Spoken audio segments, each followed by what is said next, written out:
After the king left the robbers' village, he came upon the hermits' village, but there were no hermits. They had all gone to the forest, in search of fruit to eat.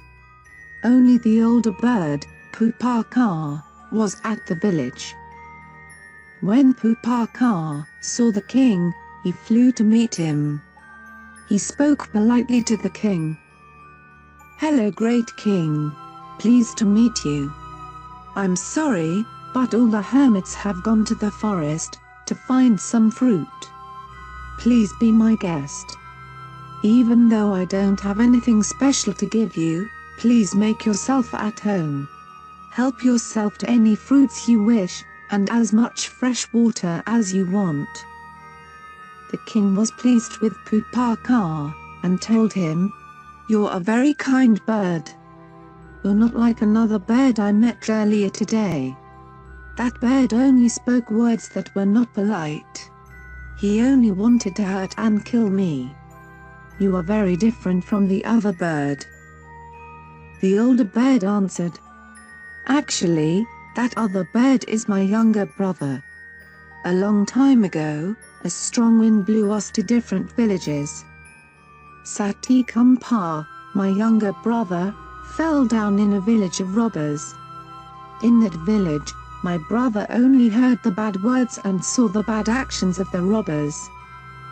While I grew up here, with the hermits who spoke good words and did good things. That's why we're different." After that, the bird shared some good words with the king. If you become friends with good or bad people, you will change the way you act and speak. Your words and actions will become the same. A bad friend is like a poisonous arrow. Just as poison is dangerous, so is a bad friend. A clever man won't be friends with that type of person, if he wishes to live free of sin. It is the same as a fish that is no longer good to eat, and has been covered by a leaf. That leaf will also have a bad smell. But, being friends with a good person is like something with a good smell and has been covered by a leaf. That leaf will also have a good smell. These are the reasons why a clever man should avoid bad people, and should only make friends with the good. The king was pleased with the good words from Pupaka. When the hermits returned, the king invited them to live in his very big garden where he could serve and take good care of them. From then on, the hermits agreed to stay in the king's garden.